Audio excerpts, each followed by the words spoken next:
சிவாய நம. திருச்சிற்றம்பலம். அறிந்து செல்வம் உடையானாம் அழகை பதியால் தோழாமை கொண்டு ஊரழ்ந்த கல்வி உடையானும் ஒருவன் வேண்டும் என விருந்து துறந்த முனிவர் தொழும் பறவை துணைவா நீனை தோழமை கொண்டான் சிறந்த அறிவு வடிவமாய் திகழும் நூதற்கண் பெருமானே. திருச்சிற்றம்பலம்.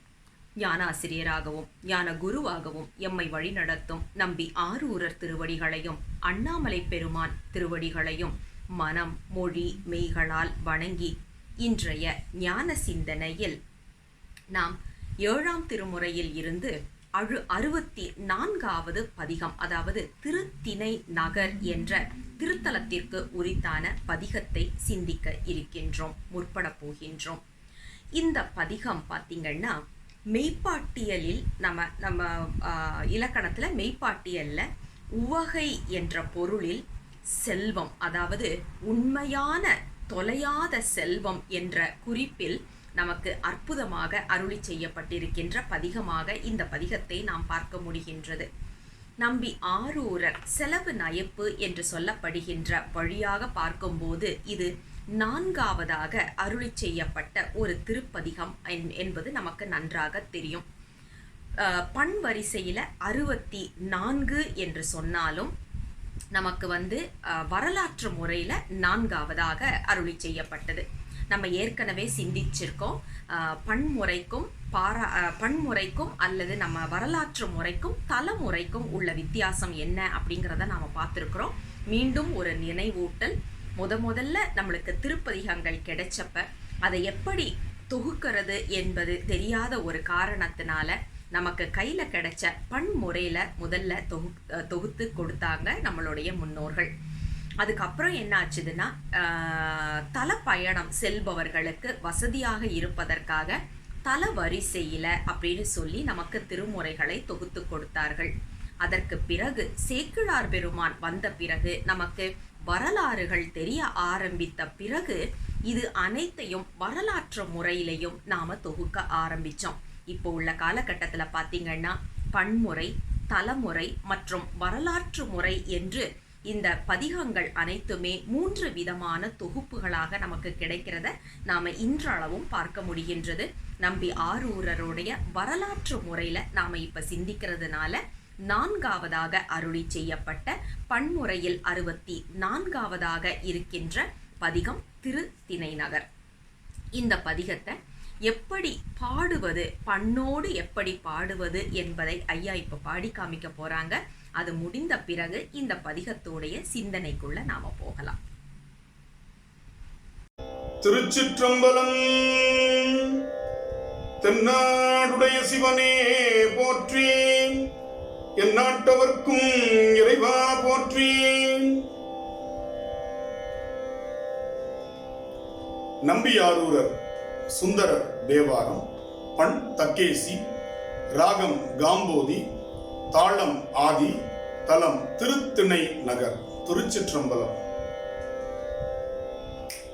நீரு தாங்கிய திருநுதலானை நெற்றி கண்ணனை நிறைவளை மடந்தை கூறு தாங்கிய கொள்கையினானை குற்றம் இல்லையே கற்றயம் சடை மேல் ஆறு தாங்கிய அழகனை அமரர்க்கு அரிய சோதியை வரிவரால் முகடும் சேரு தாங்கிய திருத்திணை நகருள் சிவக்கோழுமோதினை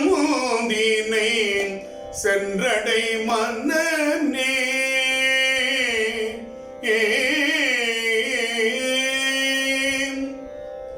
பிணிகொள்ளாக்கை பிறப்பிறப்பென்னும் இதனை நீக்கி ஈசன் திருவடி இணைக்கு ஆள் துணிய வெண்டிடில் சொல்லுவன் கணி அல்சல் நெஞ்சமே வஞ்சவாள் மதல் மூன்று அணிகொள் வெஞ்சிலையாள் உகச்சீரும் ஐயன் வையகம் பரவி நின்றேத்தும் திணியும் வார்மொழில் திருத்தினை நகருள் சிவக்கோழும் தினை சென்றடை மனநே வடிகொள் கண்ணினை மடந்தையர் தம்பார் மயலது உற்று வஞ்சனை கிடைமாகி முடியுமா கருதேல் எருது ஏறும் மூர்த்தியை முதலாய பீரானை அடிகள் என்றடியார் தொழுது ஏத்தும் அப்பனொப்பிலா முலையுமைகோனை செடிகொள்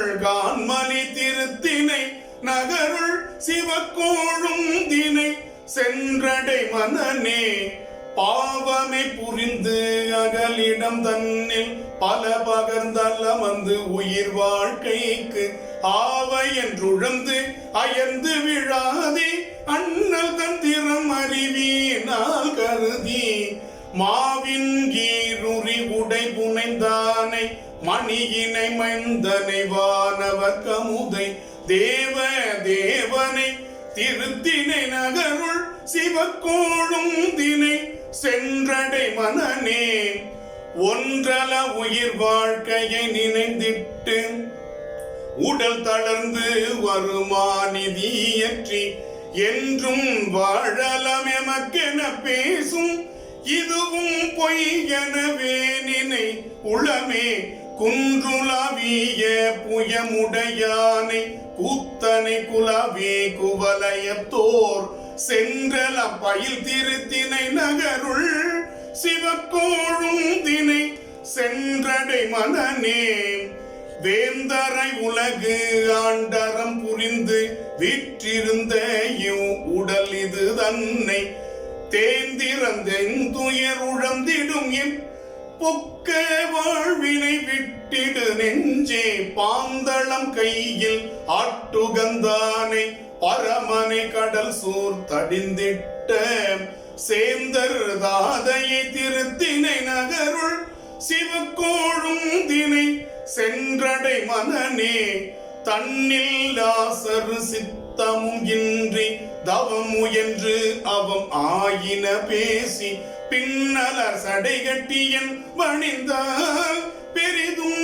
நீந்துவதறிதது நிற்க முன்னெல முழு முதல் என்று வானோர் மூர்த்தியாகிய முதலவன் தன்னை சென்னலர் வயல் திருத்தினை நகருள் சிவக்கோழும் தினை சென்றடை மனநே பரிந்த சுற்றமும் மற்றவன் துணையும் பலரும் கண்டழுதழ உயிர் உடலை பிரிந்து போமிது நிச்சயம் அறிந்த பேதை வாழ்வெனும் பிணக்கினை தவிர்ந்து கருந்தடன் கண்ணி பங்கனை உயிரை கால காலனை கடவுளை விரும்பி செருந்தி பொன்மலர் திருத்தினை நகருள் சிவக்கோழும் தினை சென்றடை மனநே நமையலம் பலரிகழ்ந்து உரைப்பதன் முன் நன்மை ஒன்றில்லா தேரக்கும் சமணாம் சமயம் ஆகீதவத்தினார் அவத்தேதல்மை விட்டொழி நன்மையை வேண்டில் உமையோர் கூரணையே ருகம்தானே உம்பர் ஆதியம் பெருமானை சிமயம் மார்மொழி திருத்தினை நகருள் சிவக்கோழும் தினை சென்றடை மனநே நீடு பொக்கையின் பிறவியை பழித்து நீங்கலாம் என்று மனத்தினை தேருட்டி சேடுலாம் பொழில் திருத்தினை நகருள் சிவக்கொழுந்தினை திருவடி இணைத்தாள் நாடெலாம் புகழ் நாவலூராளி நம்பிவன் தொண்டன் ஊரன் உரைத்த அடலாம் புகழ் நாவலூராளி நம்பி தொண்டல் உறங்குரைத்த பாடலாம் தமிழ் பத்து இவை வல்ல முத்தியாவது பரகதி பயனே பாடலாம் தமிழ் பத்திவை வல்ல முத்தியாவது பரகதி பயனே.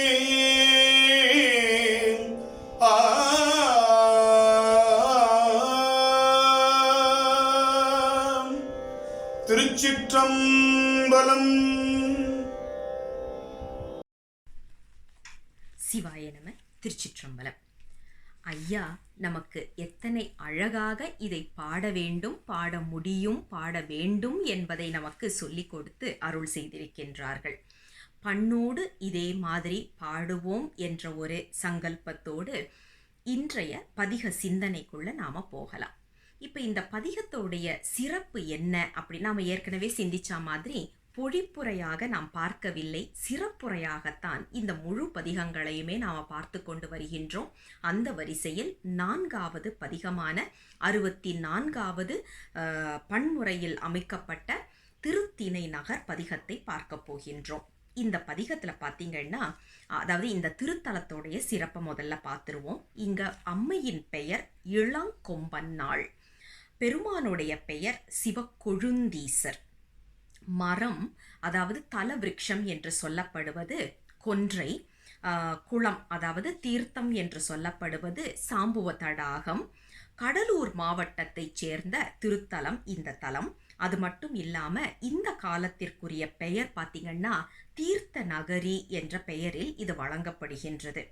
ஒரே பதிகம்தான் நமக்கு கிடைத்துள்ளது இந்த திருப்பதிகத்திற்கு, இந்த திருத்தலத்திற்கு உரித்தானது.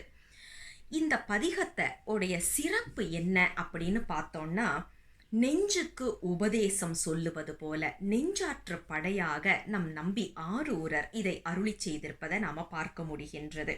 அதாவது ஒரு தவறு செய்யும் போது அறிவுரை சொல்லலாம், யார் வேணாலும் அறிவுரை செய்யலாம், சொல்லலாம்.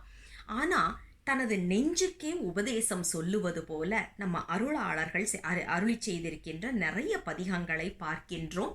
அந்த வரிசையில தான் இந்த நெஞ்சாற்று படையாக திருத்திணை நகர் அமைந்திருப்பதையும் நாம் பார்க்க வேண்டி இருக்கின்றது. அது மட்டும் இல்லாம இந்த பதிகத்தோடைய சிறப்பு, இந்த திருப்பதிகத்தோடைய முழு சிறப்பு என்ன அப்படின்னு பார்த்தோம்னா, அதாவது இன்னைக்கு உள்ள காலகட்டத்தில் அவப்பெயர், அவச்சொல் அப்படிங்கிறது நமக்கு சர்வசாதாரணமாக யாரோ ஒருத்தர் சொல்லுவாங்க இல்லையா, அவல் மெல்ற மாதிரி வெறும் வாயை மென்னுட்டு இருக்கிறாங்க, அவல் கிடைச்சா விடவா போகிறாங்க அப்படின்னு சொல்லிட்டு, அதே மாதிரி புரண் பேசுவதனாலேயோ அல்லது நாம் ஏற்கனவே செய்த ஒரு தவறின் காரணமாகவோ எது வேணாலும் இருக்கலாம். ஆனால் அப்படிப்பட்ட அவப்பெயர், அவச்சொல்லில் இருந்து நம்மை மீட்டெடுக்க வல்ல ஒரு அற்புத திருப்பதிகம் இது என்பதை நாம் நினைவில் கொண்டு இந்த பதிகத்தை நாம் ஓத வேண்டும். அப்படிப்பட்ட சிறப்பு மிகுந்த பதிகத்தை தான் நம்பி ஆரூரர் நமக்கு கொடுத்து அருள் செய்திருக்கின்றார். இந்த உலகத்தில் இருக்கின்ற ஒவ்வொரு மனிதனுக்கும், அதாவது மனிதனாக பிறந்த ஒவ்வொரு உயிருக்கும் இருக்கக்கூடிய ஆசை அப்படின்னு நாம பார்த்தோம்னா, மண்ணாசை, பொன்னாசை, பெண்ணாசை என்று சொல்லப்படுகின்ற இந்த 3 தான். இந்த 3இல் இருந்து நம்மை மீட்டெடுத்து பெருமானின் திருவடியை அடைவதற்கு என்ன உண்டுமோ அதை நமக்கு சொல்லி அருள் செய்கின்ற பதிகமாகத்தான் இந்த பதிகத்தை நாம் பார்க்க வேண்டி இருக்கின்றது. இப்ப இதுல ஒரு சந்தேகம் நம்மள பலருக்கு வரலாம், நானே ஒரு பெண், எனக்கு எப்படிங்க பெண்ணாசை வரும் அப்படின்னு சொல்லிட்டு. நம்ம ஒன்று நினைவில் வச்சுக்கணும், நம்ம மூதாதையர்கள் என்ன பண்ணினாங்கன்னா உருவகமாக நிறைய விஷயத்தை செய்து சொல்லி அருள் செய்தாங்க. இந்திரியங்களால் வரக்கூடிய ஆசை, இந்திரியங்களால் நமக்கு வரக்கூடிய சஞ்சலம், இது எல்லாத்தையும் பெண்ணாக உருவகம் செய்தார்கள். ஆக இந்த பெண் ஆசை என்று சொல்லப்படுவது 5 பொறிப்புலன்களால் நமக்கு ஏற்படுகின்ற நிலை தடுமாற்றம் என்பதை நாம் நினைவில் கொள்ள வேண்டும். அது மட்டும் அல்லாமல் நம்மளை சுற்றி இருக்கிற, அதாவது இந்த பஞ்சபூதங்களால் ஆனது ஒரு விதமான ஆசை, அதை மண்ணாசை என்றார்கள். பெண் ஆசை என்பது இந்திரியங்களால் வரக்கூடியது. மனம் சம்பந்தப்பட்ட, அதாவது அந்த கரணங்கள் சம்பந்தப்பட்டு வருகின்ற ஆசைகள் அனைத்தையும் அவர்கள் பொன்னாசை என்று வைத்தார்கள். ஆக ஒவ்வொரு உயிருக்கும் வரக்கூடிய ஆசை இந்த 3 தான். இந்த 3ஐ விட்டு நாம் எப்படி வெளியில் வந்து பெருமானின் திருவடியை அடைய வேண்டும் என்று நமக்கு இந்த பதிகம் முழுவதுமே வைத்து அருள் செய்திருப்பதை பார்க்க முடிகின்றது.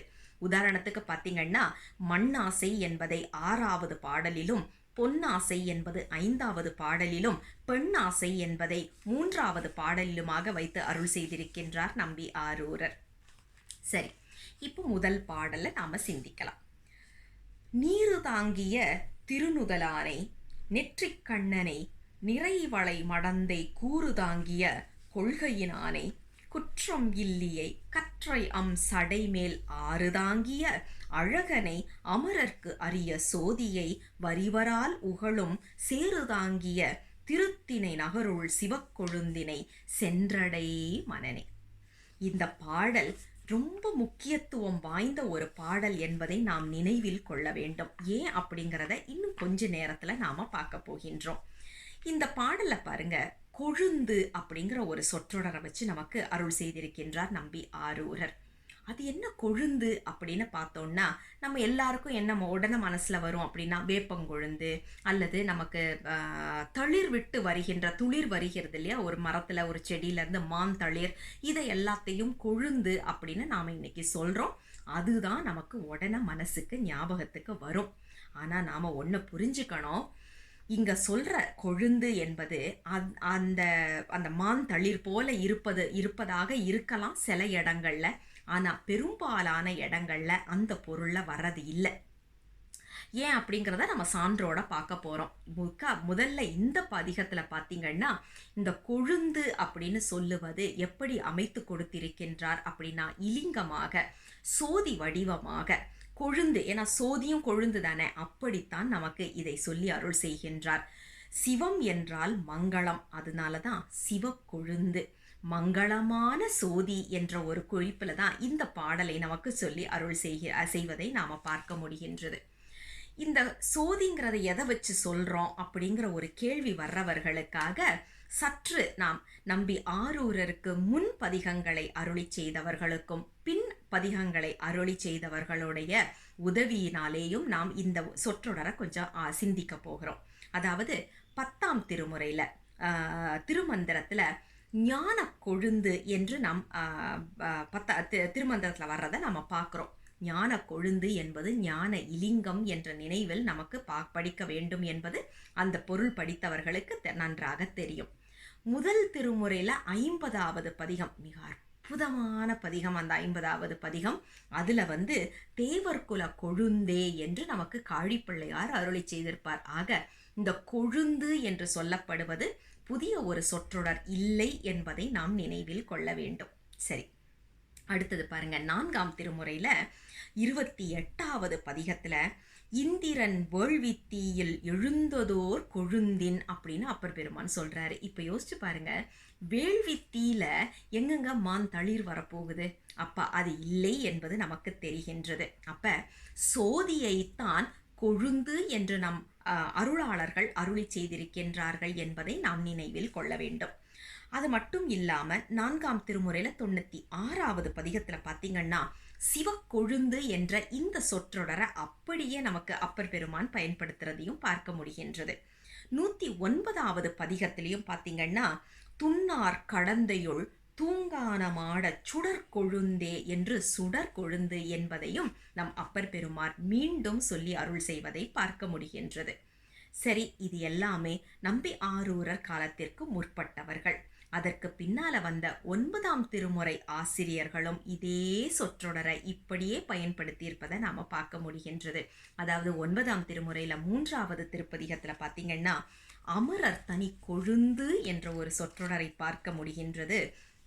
20வது பதிகத்துல அம்பலத்து கோனை ஞான கொழுந்து தன்னை என்று சொல்லுவதையும் நாம் பார்க்க முடிகின்றது. ஆக இந்த கொழுந்து என்று சொல்லியாச்சுன்னா அது சிவ இலிங்கத்தை குறிக்கக்கூடிய ஒரு சொற்றொடராக நாம் பார்க்க முடிகின்றது. அது மட்டும் இல்லாமல் இந்த முதல் பாடலை பார்த்தீங்கன்னா, கொண்டு கூட்டி நாம பொருள் செய்தோம்னா நமக்கு ஒரு பொழிப்புரை புத்தகமே வேண்டாம் என்ற அளவுக்கு எளிமையாக நம்பி ஆரூரர் அருளி செய்திருப்பதை பார்க்க முடிகின்றது. உதாரணத்துக்கு நீரு தாங்கிய திருநுதலானை இது நமக்கு இருக்கு. அந்த தூக்கி முன்னாடி போடுங்க. திருநீரு தாங்கிய நுதலானை எத்தனை அழகா இருக்கு பாருங்களேன். அப்போ திருநீரு தாங்கிய நெற்றியை உடைய எங்கள் சிவபெருமான்.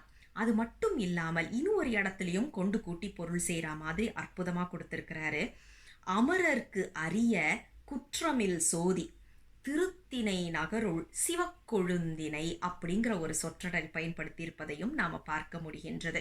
அது மட்டும் இல்லாமல் இந்த பாடல் முழுவதுமே ஆற்று நீர் பொருள்கோள் என்பதற்கு ஏற்ப தங்குதடை இல்லாமல் அப்படியே ஒரு ஆற்றொழுக்காகவே நமக்கு அருளி செய்திருப்பதை பார்த்து பிரமிக்கிற அளவுக்கு அற்புதமாக இருப்பதை பார்க்கின்றோம். சரி, இந்த முதல் பாடலை எடுத்து பாருங்களேன். மீண்டும் நீரு தாங்கிய திருநுதலானை நெற்றிக்கண்ணனை நிறைவளை மடந்தை கூறுதாங்கிய கொள்கையினானை அற்புதமா அப்படியே வருதா? இந்த பாடல் எப்படி அமைத்து கொடுத்திருக்கின்றார் நம்பி ஆரூரர் அப்படின்னா, வருபொருள் உரைத்தல் அப்படிங்கிற கோட்பாடுல நமக்கு இதை பார்க்க முடிகின்றது.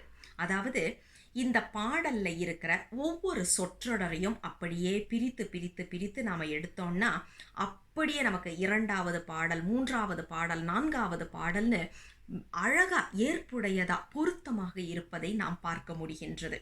முதல்ல பார்ப்போம் நீரு தாங்கிய திருநுதலானை. அப்ப இது எங்க செட் ஆகுது, எங்க பொருந்தி நிக்குது அப்படிங்கிறத நாம பார்க்கலாம். 2வது பாடல் பாருங்க. பிணிகொள் ஆக்கை பிறப்பு இறப்பு என்னும் இதனை நீக்கி ஈசன் திருவடி இணைக்கு ஆள் துணிய வேண்டிடில் சொல்லுவன் கேள்னி அஞ்சல் நெஞ்சமே வஞ்சர் வாழ் மதில் 3 அணிகொள் வெஞ்சிலையாலுகச் சீரும் ஐயன் வையகம் பரவி நின்றேத்தும் திணியும் வார்பொழில் திருத்தினை நகருள் சிவக்கொழுந்தினை சென்றடை மனனே. அப்படியே நிலையில்லாத தன்மையை நமக்கு எடுத்து சொல்றாரா பாருங்க. பிணிகொள் ஆக்கை பிறப்பு இறப்பு என்னும் இதனை நீக்கி. அப்ப என்ன பொருள்? பெருமான் எங்கே நின்று ஆடிக்கொண்டிருக்கின்றான் அப்படின்னா சுடுகாட்டுல. சுடலை பொடி பூசி என் உள்ளம் கவர் கள்வன் என்று நமக்கு காழிப்பிள்ளையார் சொல்லுவது போல சுடலை பொடியை எடுத்து பூசிக்கொண்டிருக்கின்றான். அந்த சுடலை பொடி எங்கே இருக்கின்றது அப்படின்னா சுடுகாட்டில் இருக்கின்றது. சுடுகாட்டிற்கு என்ன செல்லும் என்றால் பிணங்கள் தான் செல்லும். ஆக பிணிகொள் ஆக்கை, இந்த உடலினால் பிறப்பு இறப்பு என்பதை நீக்க வேண்டும். அந்த நீக்குவதற்காக, நீக்கி அருள் செய்வதற்காக பெருமான் என்ன பண்ணிடுறான், அதை சிம்பாலிக் ரெப்ரசன்டேஷன் சொல்லுவோம் இல்லையா, அந்த மாதிரி அந்த திருநீரை எடுத்து தனது நெற்றியில் பூசிக்கொண்டு சொல்லி கொண்டிருக்கின்றானா, இந்த உலகம் வாழ்க்கை அனைத்தும் நிலையில்லாதது, மயங்கி விடாதே என்று. ஏன்னா நம்மளை சுற்றி இருக்கிற விஷயங்கள் எல்லாமே நம்மளை மயக்கக்கூடியது. யோசிச்சு பார்த்தா அனைத்துமே மயக்கக்கூடியது. அப்படிப்பட்ட மயக்கத்தில் இருந்து நம்மளை வெளியில் கொண்டு வருவதற்காக பெருமான் சுடலை பொடி பூசி ஆடிக்கொண்டிருக்கின்றான். அப்ப நமக்கு என்ன ஆகும், அதாவது இந்த நெஞ்சுக்கு உபதேசம் சொல்லுவது போல இல்லவா, அதை பாருங்க. வஞ்சர்வாள் மதில் 3 அணிகொள் வெஞ்சிலையாலுகச் சீரும் அப்படிங்கிறாரு. அதாவது நம்ம கிட்ட இருக்கிற இந்த ஆணவம் கண்மம் மாயை என்பதை பெருமான் அழித்து நம்மை பிறப்பு இறப்பு என்ற இந்த சுழியில் மாட்டாமல் அருள் செய்ய வல்லவன், செய்யக்கூடியவன் நெஞ்சமே. அதனால நீ பெருமான் என்று சொல்லப்படுகின்ற சிவக்கொழுந்தனை அங்கே சென்று அவனை வணங்கி துதித்து நில் என்று நெஞ்சுக்கு உபதேசமாக அற்புதமாக இந்த பாடலை நமக்கு அருளி செய்வதை பார்க்க முடிகின்றது. ஆக வருபொருள் உரைத்தல் என்ற குறிப்பின் கீழே தான் நாம இந்த ஒவ்வொரு பாடலையும் சிந்திக்க போகின்றோம். இந்த 2வது பாடல்ல பாருங்க, இது அப்படியே தசகாரிய உண்மையை நமக்கு சொல்லி அருள் செய்கின்ற பாடல். அதாவது இந்த 3 கோட்டைகள் இருக்கு இல்லையா, ஆணவம் கண்மம் மாயை என்ற கோட்டைகளை அழிப்பதனால் என்ன நிகழ்கின்றது ஒரு உயிருக்கு அப்படின்னா, நம்ம ஏற்கனவே பார்த்திருக்கிறோம் தசகாரியத்துல. அதாவது இந்த தத்துவம் என்று சொல்லப்படுகின்ற தத்துவ ரூபம், தத்துவ தரிசனம், தத்துவ சுத்தி நிகழ்ந்து உயிருக்கு ஆன்ம சுத்தியும் நிகழ்கின்றது. அதெல்லாம் நிகழ்ந்தாதான் சிவபோதத்தில் அழுந்த முடியும். சிவபோகத்தை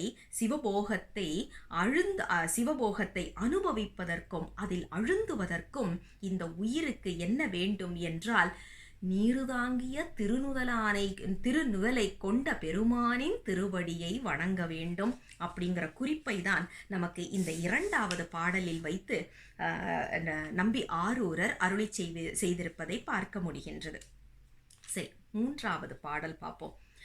வடிகொள் கண்ணினை மடந்தையர் தம்பால் மயலது உற்று வஞ்சனைக்கு இடமாகி முடியுமா கருதேல் எருது ஏறும் மூர்த்தியை முதலாய பிரானை அடிகள் என்று அடியார் தொழுது ஏத்தும் அப்பன் ஒப்பிலா முலை உமை கோனை செடிகொள் கான்மலி திருத்தினை நகருள் சிவக்கொழுந்தினை சென்றடை மனனே.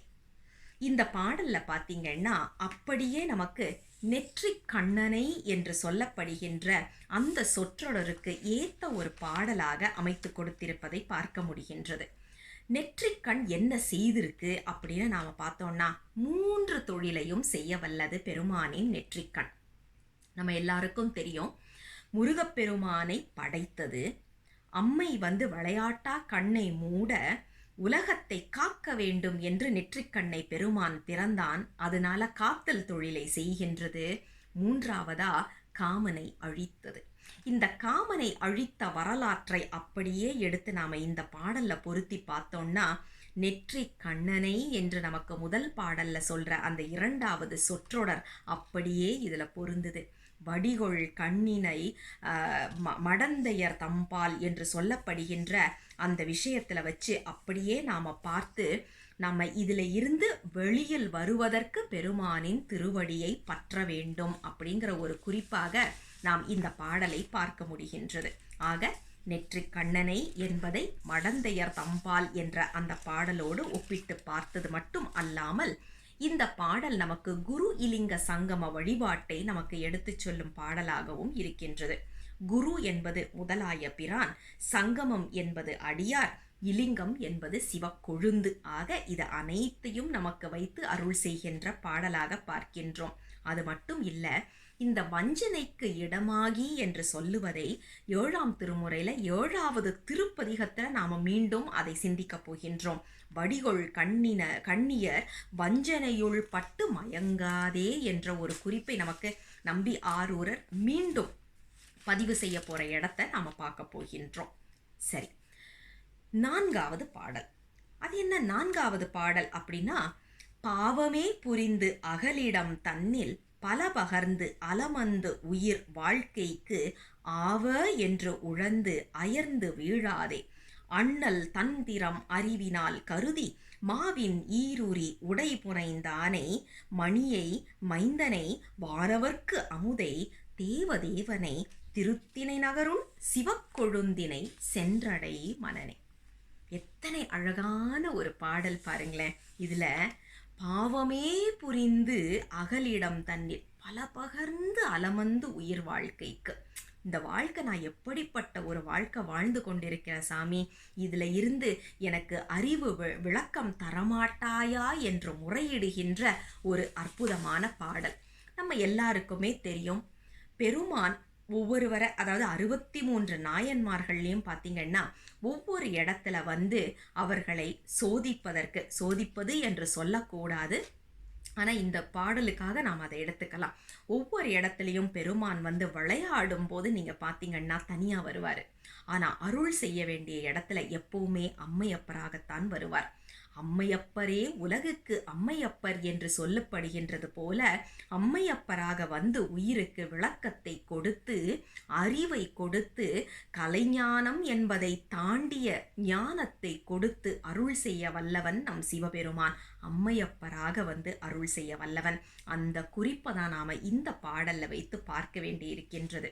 அதாவது நிறைவளை மடந்தை கூறு தாங்கிய என்ற அந்த முதல் பாடலோடைய சொற்றொடரை எடுத்து இந்த பாடலுக்கு அப்படியே பொருத்தினோம் அப்படின்னா, அம்மையப்பராக நான் பாடாப்பட்டு இருக்க இந்த வாழ்க்கையிலேருந்து என்னை காத்து அருள் செய் சாமின்னு பெருமான்கிட்ட போய் முறையிடுற அற்புதமான ஒரு பாடலாக இதை பார்க்க முடிகின்றது. அது மட்டும் இல்லை, சிவமும் சக்தியும் சேர்ந்து வந்தால்தான் ஒரு அறிவு விளக்கம் பெறும். அறிவு விளக்கம் பெற்றால்தான் கேட்டல், சிந்தித்தல், தெளிதல், நிட்டை கூடல் என்று சொல்லப்படுகின்ற இது அனைத்தையும் நிகழும். அந்த அனைத்தையும் இந்த பாடலில் வைத்து நமக்கு நம்பி ஆரூரர் அருளி செய்திருப்பதை பார்க்க முடிகின்றது.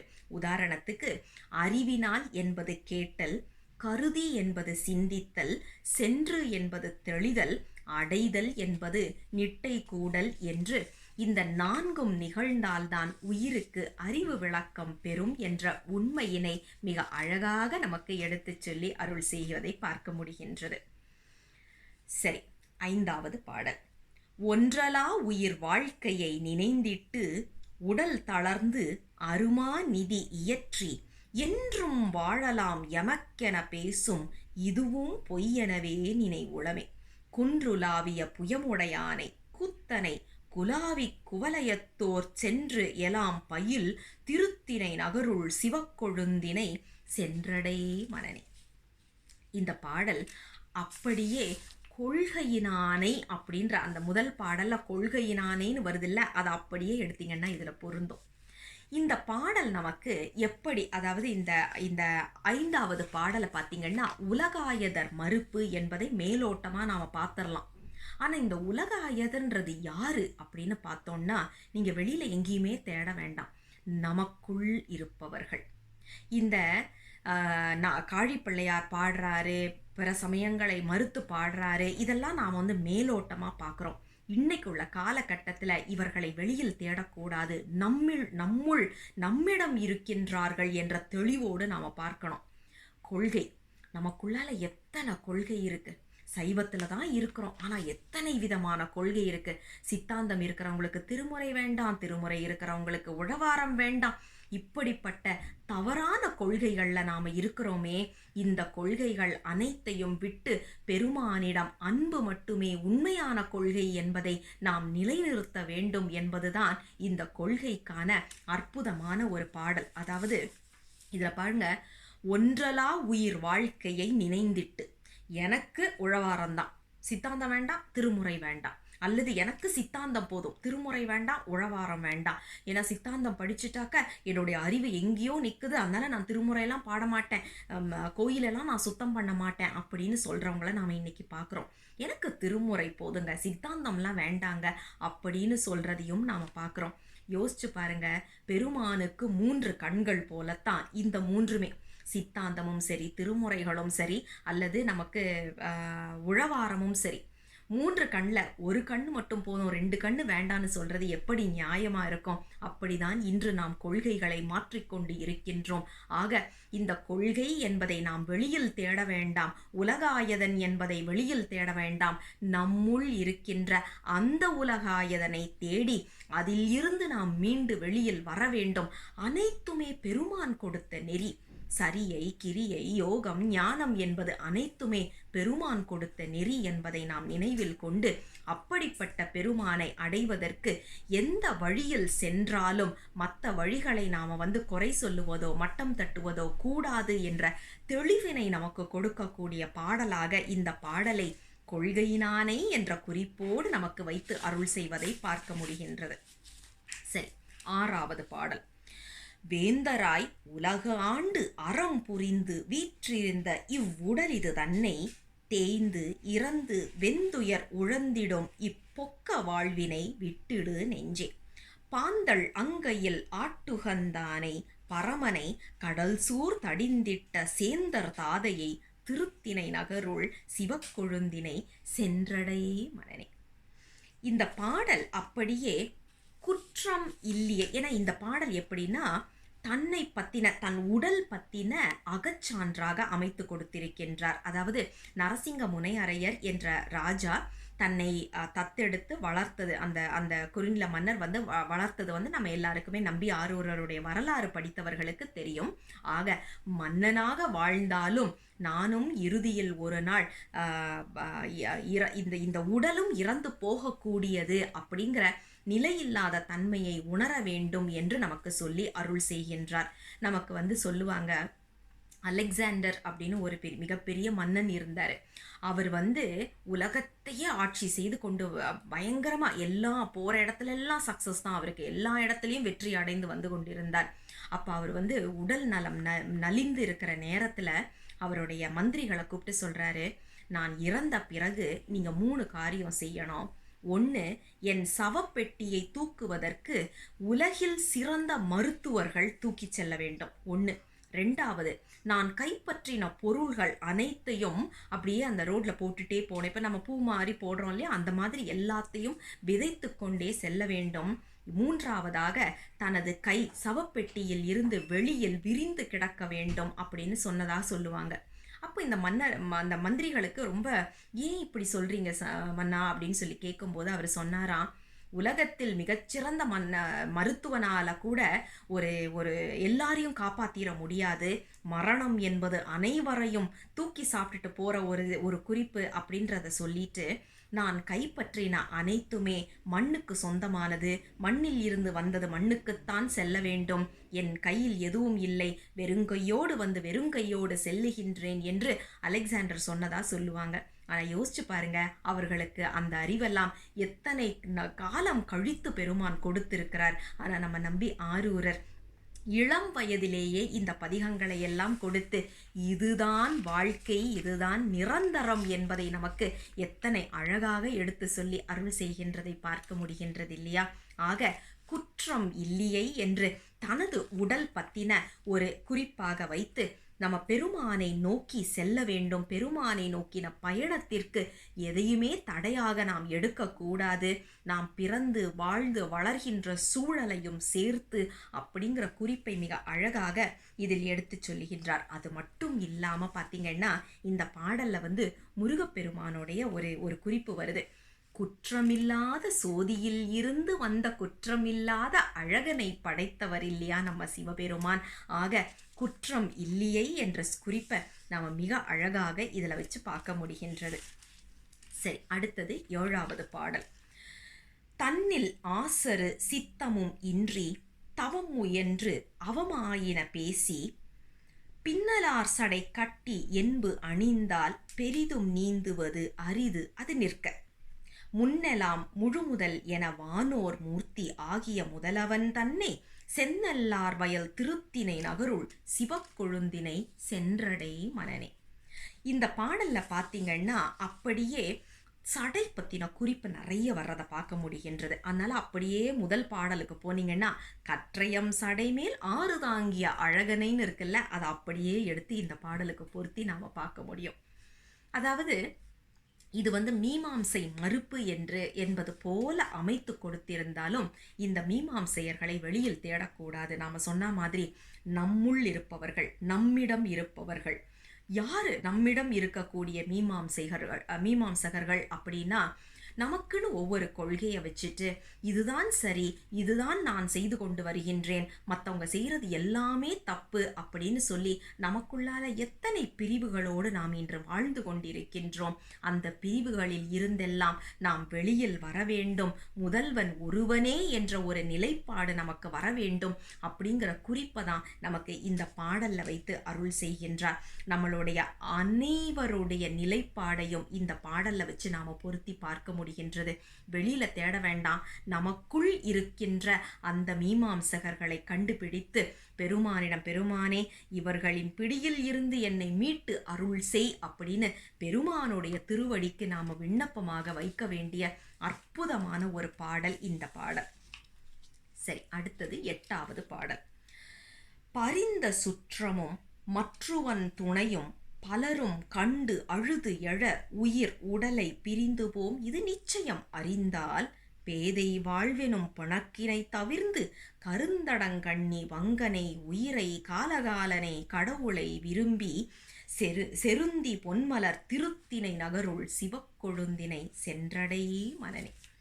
இது அப்படியே அமரர்க்கு அரிய சோதி அப்படிங்கிற சொற்றொடரில் எடுத்து நமக்கு வைக்க முடியும். ஏன்னா இதில் பாருங்க, இந்த உலக வாழ்க்கை என்பது நிலையில்லாத வாழ்க்கை. சரி, இந்த உலக வாழ்க்கை தான் நிலையில்லாத வாழ்க்கையா, சொர்க்க வாழ்க்கை நிலையானதா அப்படின்னா இல்லை.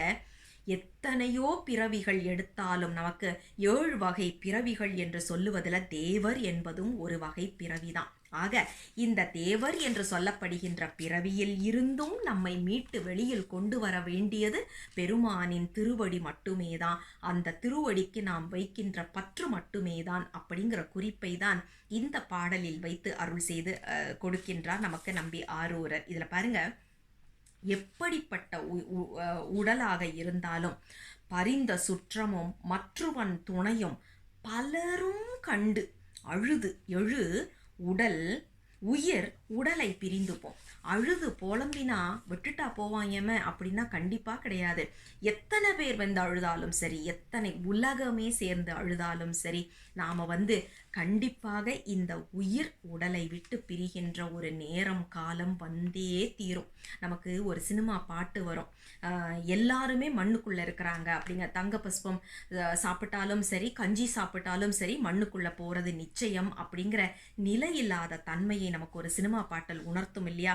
அந்த உணர்ந்துதல் தான் இந்த பாடலில் நாம் பார்க்க முடிகின்றது. அதாவது அமரர்க்கு அரிய சோதியை அப்படிங்கிற குறிப்பு. ஏன்னா அமரர்களுக்கும் ஒரு நாள் இறப்பு என்பது கண்டிப்பாக நிகழும் அப்படிங்கிற குறிப்பு தான். அது மட்டும் இல்லாமல் இந்த பாடலில் பார்த்தீங்கன்னா வேகபோக யோக வடிவங்கள் பற்றின குறிப்பை பார்க்க முடிகின்றது. அதாவது கருந்தடங்கண்ணி பங்கன் என்பது போக வடிவம், காலகாலனை என்பது வேக வடிவம், சிவக்கொழுந்து என்பது யோக வடிவம். ஆக வேகபோக யோக வடிவங்களை நமக்கு இந்த பாடலில் வைத்து அருள் செய்திருக்கிறாரு. அது மட்டும் இல்லை, கடவுள் அப்படிங்கிற ஒரு சொல்ல வச்சிருக்கிறாரு. இதில் பாருங்க, கட என்பது சக்தி, உள் என்பது சிவம். அதாவது ஒளி ஒலி இது இரண்டுமாக கலந்த ஒரு தன்மை, சொரூப நிலை என்பது பொருள். கடவுள் என்பது சொரூபம். ஆக சொரூபம் தடத்தமாக பெருமான் இருக்கின்ற குறிப்பையும் நாம் இந்த பாடலில் எடுத்து அற்புதமாக கையாண்டிருப்பதை பார்க்க முடிகின்றது.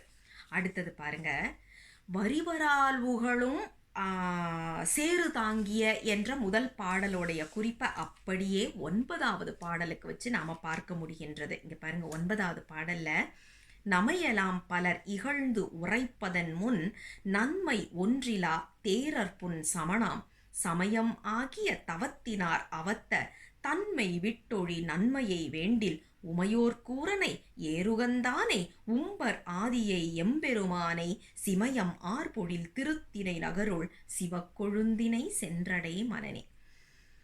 ஏன் இதில் சேருன்னு சொல்கிறோம் அப்படின்னா, அதாவது சேரு தாங்கிய வரால் மீன்கள் இருக்கக்கூடிய ஒரு இடம் அப்படின்னு சொல்லிட்டு, தான் இருக்கக்கூடிய இடத்தை சிறப்பாக நினைத்து கொண்டு அந்த மீன்கள் அங்கே வாழ்ந்து கொண்டிருக்கின்றது. வெளியில் இருந்து பார்ப்பவர்களுக்குத்தான் தெரியும் அது சிறந்த இடம் இல்லை என்பது. ஆனால் அந்த மீன் வெளியில் வந்துச்சுன்னா இறந்து பட்டு போகும். அந்த குறிப்பை அப்படியே நாம் இந்த பாடலுக்கு வச்சு பொருத்தி பார்த்தோம்னா அவரவர்கள் அறிவு நிலைக்கு ஏற்ப இதுதான் சிறந்தது என்று நினைத்து கொண்டு வாழ்ந்து கொண்டிருக்கின்றார்கள். ஆனால் அது சிறந்ததாக இருப்பதற்கான வாய்ப்பு மிகவும் கம்மி என்பதைத்தான் இந்த பாடலில் நாம் புரிந்து கொள்ள வேண்டும். ஆக எப்படி பார்க்க வேண்டும் என்றால், நம்மளுடைய அறிவு நிலைக்கு ஏற்ப நாம் சில விஷயங்களை உண்மை என்று நினைத்து கொண்டு மற்றவர்கள் சொல்லுவதை ஒதுக்கிவிடக்கூடாது. ஏதோ ஒரு இடத்துல ஏதோ ஒரு நிலைப்பாட்டில் பெருமான் நமக்கு ஒரு விஷயத்தை சொல்லும்போது பெருமான் நம்மை அடுத்த நிலைக்கு எடுத்து செல்லுவதற்கான முயற்சியாக அந்த அறிவுரையை நமக்கு சொல்லுகின்றார் அப்படிங்கிறத புரிஞ்சுக்கணும். நாம் உடனே என்ன பண்ணுவோம், எனக்கு இதெல்லாம் பழகிருச்சுங்க, நான் இப்படியே தான் இருந்தேன், நான் இப்படியே இருந்துட்டு போகிறேன் அப்படின்னு சொல்லுவோம். யோசிச்சு பாருங்க, பிறந்ததுலேருந்தேவா இப்படி இருந்தோம்? பாதியில் வந்தது தானே, மீண்டும் அதை மாற்றிக்கொள்ளுவதில் என்ன தவறு இருக்கின்றது? பெருமானை நோக்கின பயணத்திற்கு நம் மனம்தான் அங்கே தடையாக இருக்கின்றது என்பதை உணர்ந்து அப்படிப்பட்ட மனத்தையும் பெருமானிடம் நாம் செலுத்த வேண்டும் அப்படிங்கிற குறிப்பை தான் இந்த 9வது பாடல்ல நாம் பார்க்க முடிகின்றது. இறுதியான பாடல், திருத்தினை நகர் சிவக்கொழுந்தினை சென்றடை மனனே. இது அப்படியே திருக்கடை காப்பாக நமக்கு வைத்து அருள் செய்வதை பார்க்க முடிகின்றது. நீடு பொக்கையில் பிறவியை பழித்து நீங்களாம் என்று மனத்தினை தெருட்டி சேடுலாம் பொழில் திருத்தினை நகருள் சிவக்கொழுந்தினை திருவடி இணைத்தாள் நாடலாம் புகழ் நாவலூர் ஆழி நம்பி வந்தொண்டன் ஊரன் உரைத்த பாடலாம் தமிழ் பத்திவை வல்லார் முத்தியாவது பரகதி பயனே என்று திருக்கடை காப்பாக நமக்கு சொல்லி சிவக்கொழுந்தினை சென்று அடைந்தால் இந்த திருக்கடை காப்பில் சொல்லப்படுகின்ற விஷயம், அதாவது முத்தியாவது பரகதி பயனே என்று சொல்லப்படுவது கண்டிப்பாக நிகழும் என்ற ஒரு குறிப்பில் தான் இந்த முழு பதிகத்தையும் நாம பார்க்கணும். எப்படின்னா, முதல் பாடலை எடுத்து வருபொருள் உரைத்தல் அப்படிங்கிற தன்மையில ஒவ்வொரு சொற்றொடராக எடுத்து 2வது பாடல் முதல் 10வது பாடல் வரை பொருத்தி பார்த்தோம் அப்படின்னா பொருள் புதிய விதமாக அற்புதமாக புரிவதை பார்க்க முடிகின்றது. சரி, இப்போ திரண்ட கருத்துக்களாக முதல்ல வடிவங்கள். உமையொரு பாகர் என்பது முதல் பாடல், 8வது பாடல், 9வது பாடல்ல பார்க்க முடிகின்றது. திரிபுர சம்ஹார மூர்த்தி என்பதை 2வது பாடலிலும், ரிஷபாரூடர் அதாவது பெற்றம் ஏறி பெம்மான் என்பதை 3வது பாடலிலும், உமா மகேஸ்வரர் என்பதை 3வது பாடலிலும், கஜசம்ஹார மூர்த்தி என்பதை 4வது பாடலிலும், அம்பலவாணர் என்ற நடராச பெருமானின் அம்பல கூத்தனின் 5வது பாடலிலும், அண்ணாமலையாராக சிவக்கொழுந்து என்பதை அனைத்து பாடல்களிலும், காலகாலன் என்பதை 8வது பாடலிலுமாக வைத்து அருள் செய்திருப்பதை பார்க்க முடிகின்றது. அது மட்டும் அல்லாமல் ஆதி ஆன்மீகம், ஆதி பௌதீகம், ஆதி தெய்வீகம் என்று சொல்லப்படுகின்ற இந்த 3 குறிப்பையும் நாம இந்த பதிகத்துல பார்க்க முடியுது. எப்படின்னா, பிற உயிர்களால் வரும் தொல்லை என்பதை 3வது பாடலில், அதாவது ஆதி ஆன்மீகம் என்பதிலும், பஞ்சபூதங்களினால் வரக்கூடியதை ஆதி பௌதீகம் என்பது அதாவது 2வது மற்றும் 5வது பாடலிலும், சிற்சக்திகளால் வரக்கூடிய தொல்லைகளை ஆதி தெய்வீகம் என்பதை 7வது பாடலிலுமாக வைத்து அருள் செய்திருப்பதை பார்க்க முடிகின்றது. அது மட்டும் இல்ல, இந்த பதிகத்துல அட்டமூர்த்த வடிவமாக பெருமான் இருந்து அருள் செய்கின்ற திறத்தினை மிக அழகாக எடுத்து சொல்லுகின்றார். அட்டமூர்த்தம் என்பது என்னன்னு முதல்ல பார்த்துருவோம். முடிவில் ஆற்றலை, தன் வயத்தினை, முற்றுணர்ச்சியை, பேரருள், மடிவிலாட்சியை, தூய மேனியை, மற்ற இயற்கை உணர்ச்சியை, படியிலா இயல்பாக நீங்கிய பாச நோயை, வரம்பில் இன்பு உடையை, உன்னடியேங்கள் என்றும் உனக்கு அடைக்கலம் ஐயனே. இந்த பாடலை அப்படியே காஞ்சி புராணத்துல வர்றது, அதை அப்படியே எடுத்து நாம இதுல வச்சு பார்ப்போம். இந்த பதிகத்துல முடிவில் ஆற்றல் என்பது 3 மதில் என்பது 2வது பாடல்ல வச்சு பார்க்க முடிகின்றது. தன் வயத்தன் என்பது மூர்த்தி என்ற சொற்றொடர் மூலமாக 3வது பாடலிலும், இயல்பாகவே பாசங்களிலிருந்து நீங்கியவன் என்பதை குற்றம் இல்லியை என்பதன் மூலமாக முதல் பாடலிலும், தூய மேனியன் என்பதை சிவக்கொழுந்து என்ற சொற்றொடர் மூலமாக முதல் பாடலிலும், இயற்கை அறிவு என்பதை நெற்றிக் கண்ணனை என்பதன் மூலமாக முதல் பாடலிலும், முற்றுணர்தல் என்பதை முழுமுதல் என்ற குறிப்பின் மூலமாக 7வது பாடலிலும், பேரருள் என்பதை பிறப்பு இறப்பு நீக்கி என்பதன் மூலமாக 2வது பாடலிலும், வரம்பில் இன்பம் என்பதை மடந்தே கூறு தாங்கி என்பதாக, அதாவது இன்ப வடிவினனாக இருக்கக்கூடியவன் என்பதை முதல் பாடலிலுமாக வைத்து அருள் செய்திருப்பதை பார்க்க முடிகின்றது. ஆக சத்து சித்து ஆனந்தனாக பெருமான் இருக்கக்கூடிய தன்மையினை உணர முடிகின்றது இந்த பதிகம் முழுவதுமாகவே. இறுதியாக போற்றி. பெருமானை நம்பி ஆரூரர் எப்படியெல்லாம் போற்றி துதித்தார் என்பதை நாம் பார்க்க போகின்றோம். திருச்சிற்றம்பலம். திருநுதலானே போற்றி, நெற்றிக் கண்ணனே போற்றி, மடந்தை கூறு தாங்கிய கொள்கையினானே போற்றி, குற்றம் இல்லியே போற்றி, ஆறு தாங்கிய அழகனே போற்றி, அமரர்க்கரிய சோதியே போற்றி, சிவக்கொழுந்தே போற்றி, ஈசா போற்றி, ஐயனே போற்றி, எருதேறும் மூர்த்தி போற்றி, முதலாய பிரானே போற்றி, அப்பனே போற்றி, ஒப்பிலா முலையுமை கோனே போற்றி, அண்ணலே போற்றி, மாவின் ஈருரி உடை புனைந்தானே போற்றி, மணியே போற்றி, மைந்தனே போற்றி, வானவர்க்கு அமுதே போற்றி, தேவதேவனே போற்றி, கூத்தனே போற்றி, குன்றுலாவிய புயமுடையானே போற்றி, பரமனே போற்றி, பாந்தள் அங்கையில் ஆட்டுகந்தானே போற்றி, சேந்தர் தாதையே போற்றி, முழு முதலே போற்றி, வானோர் மூர்த்தியே போற்றி, முதல்வனே போற்றி, கருந்தடங்கண்ணி பங்கனே போற்றி, உயிரே போற்றி, கடவுளே போற்றி, உமையோர் கூரனே போற்றி, ஏறுகந்தானே போற்றி, உம்பர் ஆதியே போற்றி, எம்பெருமானே போற்றி, திருவடி இணையே போற்றி, காலகாலனே போற்றி போற்றி. திருச்சிற்றம்பலம். அற்புதமாக 64வது திருப்பதிகம் திருத்திணை நகர் என்ற திருத்தலத்திற்கான திருப்பதிகத்தை பெருமான் ஒவ்வொரு பாடலாக சிந்திப்பதற்கு நமக்கு அவருடைய கருணையை கொடுத்து அருள் செய்தார் என்று சொன்னால் மிகையாகாது. மீண்டும் உங்களை அடுத்த பதிகத்தோடு அடுத்த வாரம் மீண்டும் தொடர் சிந்தனையில் சந்திப்போம் என்று சொல்லி உங்களிடம் இருந்து விடைபெற்றுக் கொள்கின்றோம். தென்னாடுடைய சிவனே போற்றி, எந்நாட்டவர்க்கும் இறைவா போற்றி, அண்ணாமலையம் அண்ணா போற்றி, கண்ணாரமுதக் கடலே போற்றி. சிவசிவ. திருச்சிற்றம்பலம்.